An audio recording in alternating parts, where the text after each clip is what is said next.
Bon alors, bonjour à tous. Aujourd'hui, Jean Merlin et François Colbert. Bon, on va Voilà. commencer par se présenter, je pense, non? Donc, alors moi c'est François Colbert et notre ami Jean Merlin. Effectivement. Donc, pourquoi ces patronymes, Jean Merlin?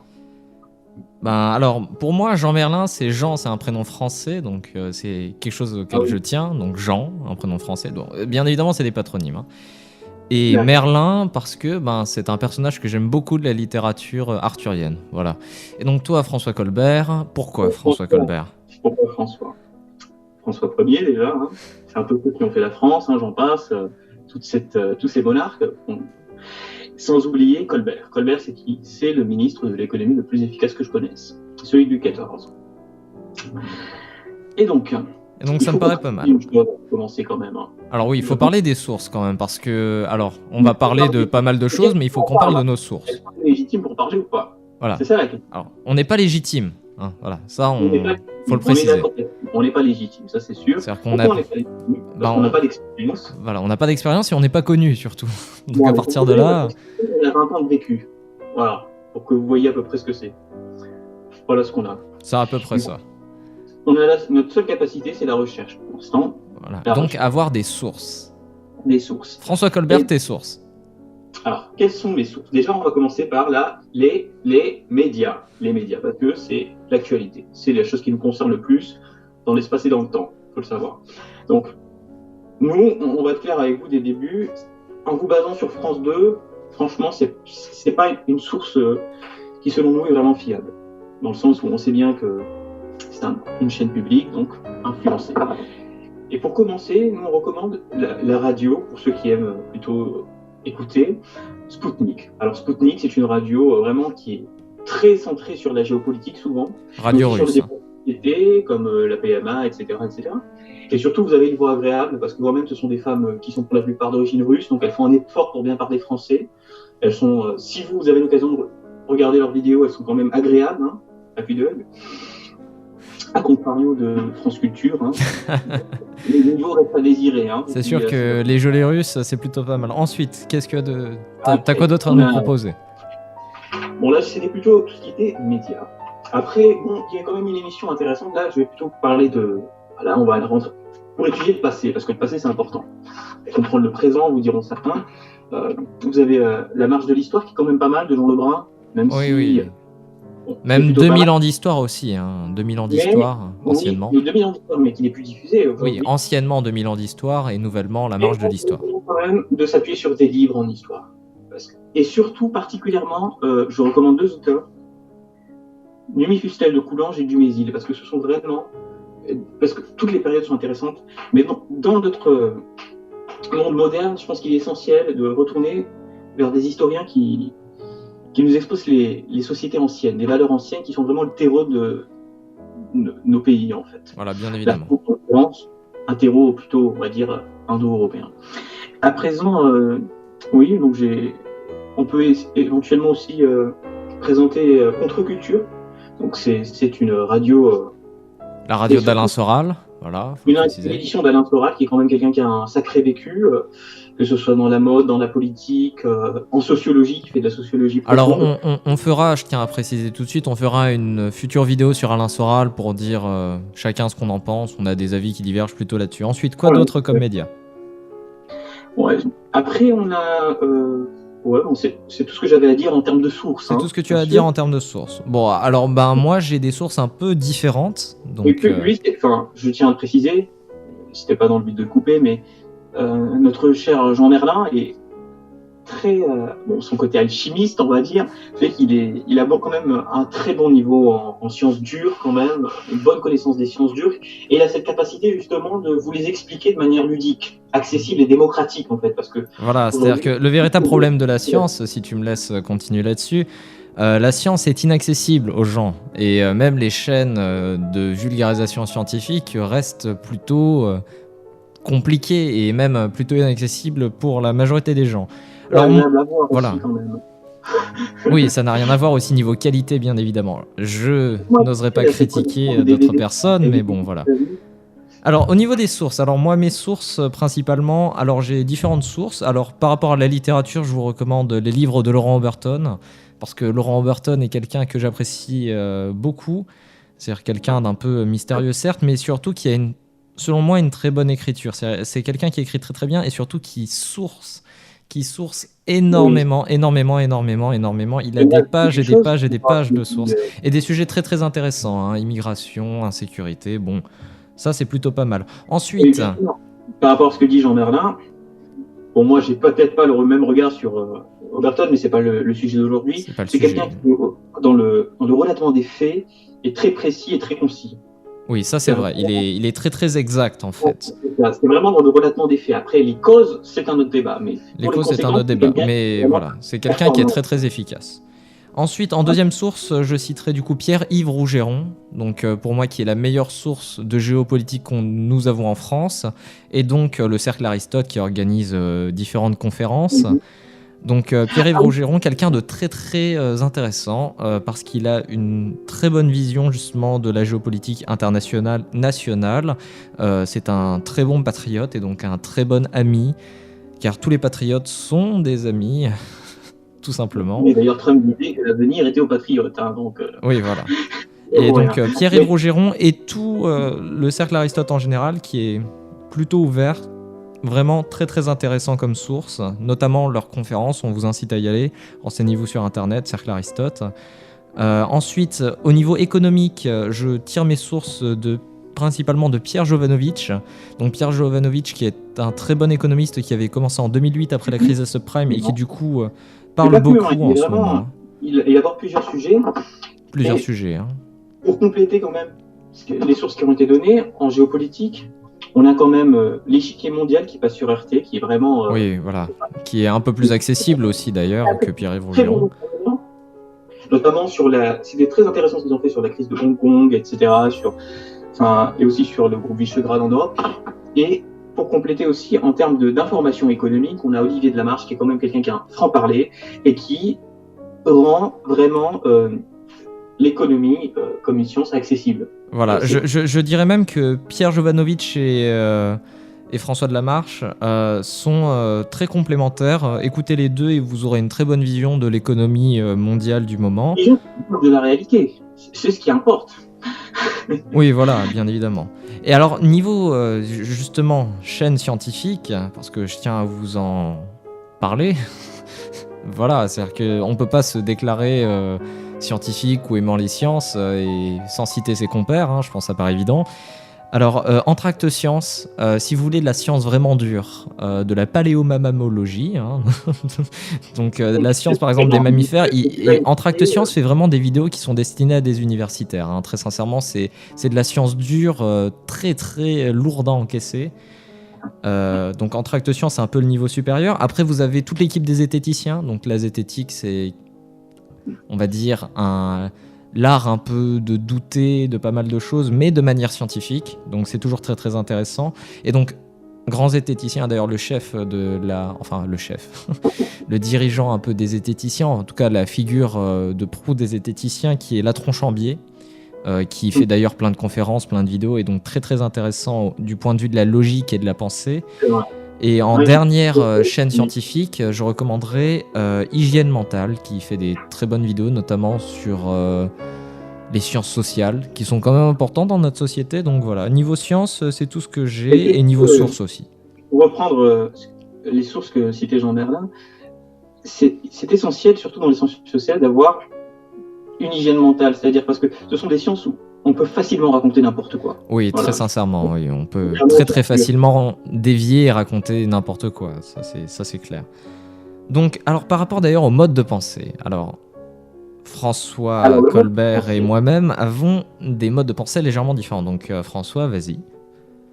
Alors, moi je propose plutôt un mode de pensée hégélien, c'est-à-dire une confrontation des idées, pour au final de confronter les idées pour arriver à un juste milieu. Voilà, la voie du juste milieu qui me semble essentielle. Bien qu'il faut parfois trancher sur certaines questions. C'est-à-dire que pour être un homme, il faut à un moment donné prendre parti. On ne peut pas rester dans la perpétuelle neutralité. Voilà la vision que moi je propose. Ouais, d'accord. Me semble-t-il pas légèrement différente de Jean Merlin. Voilà. Alors, moi, ce que je propose, c'est un peu un mode philosophique grec, pour ceux qui connaissent, c'est-à-dire une réflexion duel, en fait. C'est-à-dire ces deux personnes qui, du coup, vont parler d'un sujet qui, même avec des différences, vont réussir à quelque peu s'accorder, mais surtout un mode de pensée philosophique de cette manière-là, mais qui est accordé à de l'arborescence. C'est-à-dire partir d'un point pour arriver à une multitude, en fait. Et ça, c'est essentiel. Donc souvent, c'est ce qui risque d'arriver dans nos vidéos, c'est qu'on partira de quelque chose et qu'on arrivera sur une multitude. Voilà. Et donc, vous verrez aussi que voilà, on a deux approches, deux perspectives. Voilà, deux points de vue. Non, mais je parle de prospective dans le sens où des fois, nous analysons les choses dans leur globalité en tant que tout et dans leur multiplicité. Voilà, et avec des avis différents d'ailleurs, très tranchés sur certains sujets. En fait, ces deux approches. Donc ensuite, la question qui se pose, c'est pourquoi est-ce qu'on fait cette émission? Voilà. Alors, bon, déjà, c'est, je pense, pour éclairer, éduquer. Alors, éduquer, qui sommes-nous pour éduquer, mais du moins pour... Qui sommes-nous pour éduquer, mais au moins ouvrir le chemin, j'ai envie de dire. Et aussi, je dirais, raviver quelques étincelles de curiosité, peut-être, d'éveil, de contemplation qu'on avait pendant l'enfance, avant d'avoir été un peu aliéné, quoi. Oui, ça c'est sûr. Mais donc, c'est vraiment une émission qui s'adresse aux gens qui veulent... qui veulent tenter de réfléchir, tout simplement. On va pas vous mentir. Voilà. Ça rappelle à leur raison. Des gens qui soit veulent sortir de leur bien-pensance, soit qui en ont marre des bien-pensants. C'est l'un ou l'autre. Ouais, c'est ça. Sortir de la bien-pensance, c'est-à-dire sortir d'une hystérie aussi. Apprendre aussi à être posé, je pense. Oui, apprendre à être posé et à réfléchir, en fait, calmement. Et je pense que Jean Merlin porte bien son nom parce qu'on a aussi une dimension un peu métaphysique. Voilà, on a une certaine dimension métaphysique. Et ça rentre dans le point dans notre question suivante. Pourquoi nous regarder? C'est-à-dire que vous avez plein de dissidents sur Internet, c'est quelque chose qui est de plus en plus accessible. Donc pourquoi spécialement nous regarder, nous? Quand même, parce que c'est eux qui nous ont nourris, c'est nos maîtres à penser, pour beaucoup. Pour beaucoup, c'est vrai que c'est nos maîtres à penser. Donc pourquoi nous regarder, nous? Parce que justement, on va avoir une certaine voix, certes personnelle, mais on va faire la synthèse justement d'une grande partie des voix dissidentes sur Internet. Exactement. Cette capacité, on va dire, parce qu'on peut se perdre facilement, quand on voit la diversité de la dissidence aujourd'hui. On peut beaucoup se perdre. Voilà, c'est ça, retenir l'essentiel. Mais je pense aussi, ce qui est intéressant, c'est que nous-mêmes, nous sommes en construction. C'est-à-dire que vous pourrez aussi, en même temps que d'apprendre avec nous, évoluer avec nous. Évoluer avec nous, oui, parce que nos avis vont nécessairement changer. Quand il s'agit de se remettre en question tout ce que nous avons dit précédemment, si une vérité nous s'apparente à notre esprit. Ou même si une nouvelle vérité nous apparaît car la donne du jeu a changé, eh bien nous n'hésiterons pas à faire une vidéo sur le sujet, bien évidemment. On peut citer nos sources, par exemple, on l'a déjà cité sur ce présent, mais les penseurs, on va dire, si ce n'est Overton, par exemple, il nous est arrivé de nous intéresser à Zemmour, on a des penseurs un peu qui peuvent paraître ringards aujourd'hui, mais qui ont quand même produit un contenu conséquent, comme Rousseau, ou encore comme... Voilà, ou même des anciens penseurs qui ont une place importante, justement. Comme Maurras aussi, par exemple. Voilà, aussi, et surtout, alors, on est ouvert à tout type de sources, qu'elles soient... et c'est de là que vient notre différence, c'est que nous sommes ouverts, très simplement, et pour le faire court, nous sommes ouverts à tout type. De gauche, de droite, d'extrême gauche, d'extrême droite. Jusqu'au boutiste. Voilà. L'ouverture est telle que personne ne pourra prétendre nous faire dire que nous n'avons pas à lire tel livre, telle source, telle vidéo, telle cinématographie. Et surtout, dans un but précis, parce qu'on peut lire tout et n'importe quoi, mais c'est une lecture, c'est un apprentissage, c'est une inspiration qui est dans un but de maintenir une ligne, qui est une ligne, il faut le dire, souverainiste. Et patriote. Voilà, on l'a dit en même temps, c'est plutôt pas mal. Nous sommes basés en fait sur une idée d'un patriotisme qui, à la place de chercher à diviser, à cliver gauche, droite, tout ça, qui cherche à unir réellement le peuple français et le peuple qui se sent français.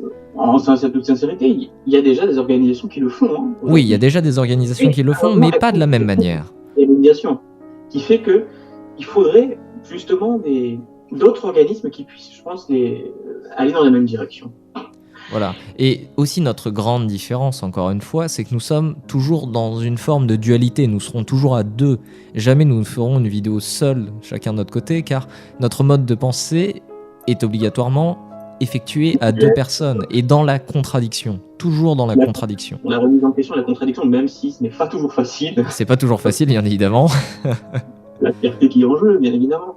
Après, nous n'hésiterons pas, si nous atteignons une certaine notoriété, à inviter des intervenants. Pourquoi pas?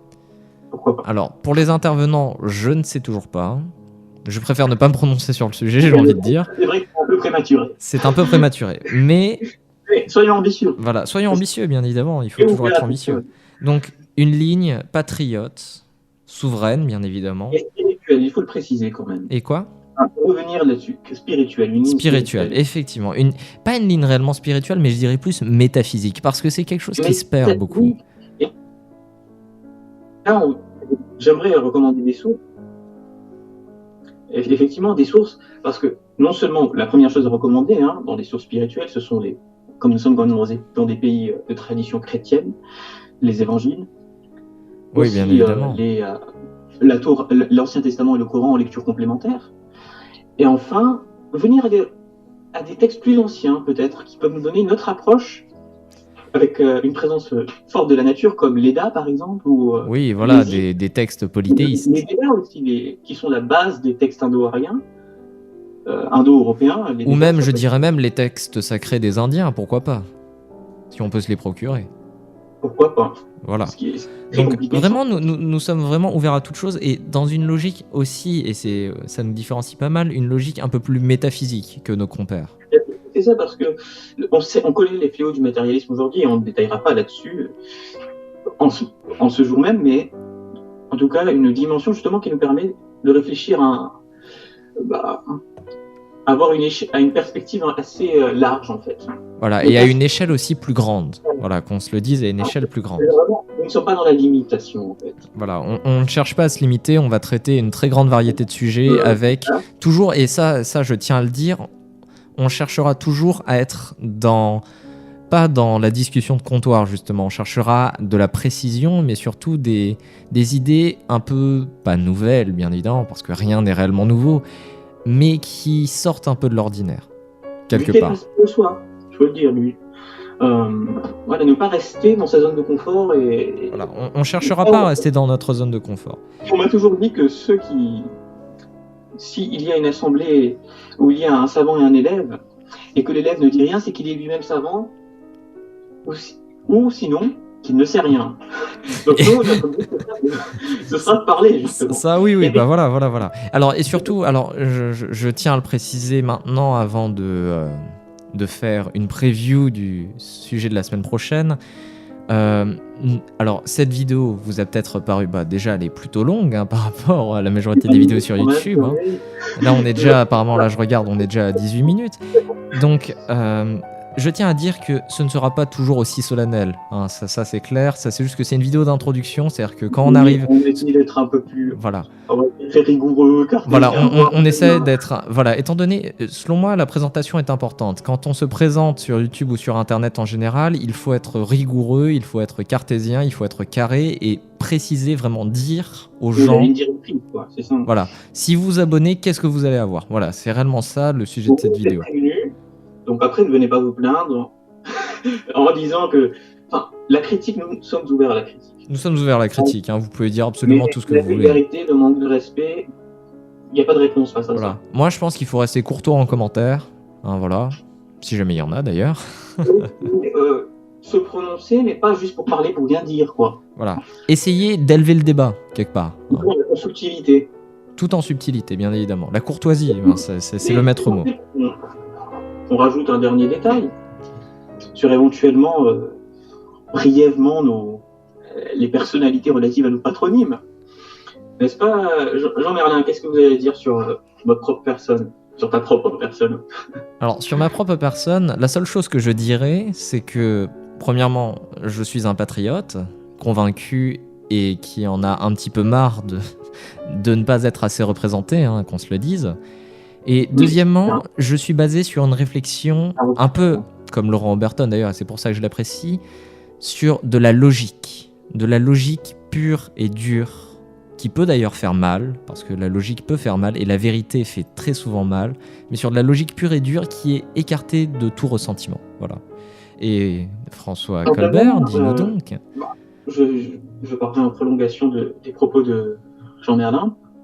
Moi, François Colbert, ce qui m'importe en premier, c'est le patriotisme. Ça me paraît... Ouais, ça, on est d'accord. Je pense que la première chose auquel on doit être attaché, c'est donc quand même la terre dans laquelle on est, où on grandit, et après viennent les compléments qui s'ajoutent à nos vies. Enfin, là où j'apporterai une nuance, c'est que je suis pour un raisonnement logique, mais aussi une analyse dans toute la complexité de la chose. Oui, ça c'est vrai. Et c'est là où j'apporte, on va dire, une certaine singularité par rapport à effectivement une plus grande maîtrise d'un discours logique qui est présent chez Jean Merlin. Moi, j'apporte surtout la complexité de la chose. Voir le prisme en détail, quoi. Plus que la complexité, c'est vraiment cette envie de mise en détail. Et aussi, Jean Merlin a une capacité à écouter, vraiment une capacité à synthétiser. Et moi, j'ai surtout une capacité à rassembler, en fait. Voilà, on va dire que c'est les capacités principales. Oui, ça, c'est ce que je dirais de François Colbert. C'est vraiment sa capacité à rassembler un peu les gens. Et moi, je dirais plus à écouter les gens et ensuite à synthétiser un peu leur esprit et leurs idées. Ou même à les analyser directement. On finira peut-être là-dessus. Nous, ce qu'on veut, c'est que les gens apprennent à comprendre le monde qui les entoure. Et à se comprendre eux-mêmes aussi. Avec l'approche scientifique, voilà, l'univers, le corps, les lois qui régissent, les phénomènes qui régissent justement l'endroit où on vit. Parce que c'est là notre mondialisme positif, mais on détaillera plus tard, bien évidemment. Plus tard, c'est apprendre à connaître son monde en tant que nature et pas prôner un espèce de mélange qui n'a pas de sens. Voilà, quelque part, c'est à peu près ça. Et donc, on va terminer là-dessus, d'ailleurs, sur le sujet de la semaine prochaine. Donc, on va faire un petit teasing, comme disent les Anglais. Le sujet de la semaine prochaine portera, attention, tenez-vous bien. Le sujet de la semaine prochaine portera sur la PMA pour toutes. Nous ferons une réflexion historique et métaphysique sur le rôle et la place du père dans notre société. Et ça sera fortement intéressant. On aimerait une petite approche scientifique aussi, hein. Ah oui, mais bien évidemment. Mais historique et métaphysique implique nécessairement le scientifique. Hein. Voilà, il faut le dire, tout simplement. Donc, on parlera de tout ça la semaine prochaine. Donc, c'était François Colbert et Jean Merlin. Ce sont encore une fois des patronymes. Des patronymes, effectivement. Et donc, on se retrouve... Peut-être que ce ne sont que des patronymes. Ah oui, bien évidemment, ce sont des patronymes. Hein. C'est pas nos vrais noms, quand même, faut pas déconner.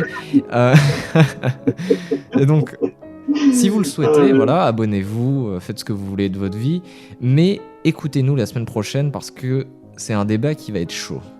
C'est à ne pas manquer, franchement. C'est à ne pas manquer, très franchement. Ne manquez pas ça. Sur ce, à la semaine prochaine. À la semaine prochaine. Portez-vous bien. Portez-vous bien, effectivement, à tous les patriotes et les Français. L'esprit critique, bien évidemment, esprit critique de mise. Nous vous souhaitons du coup une bonne journée, bonne soirée, et sur ce, à la semaine prochaine.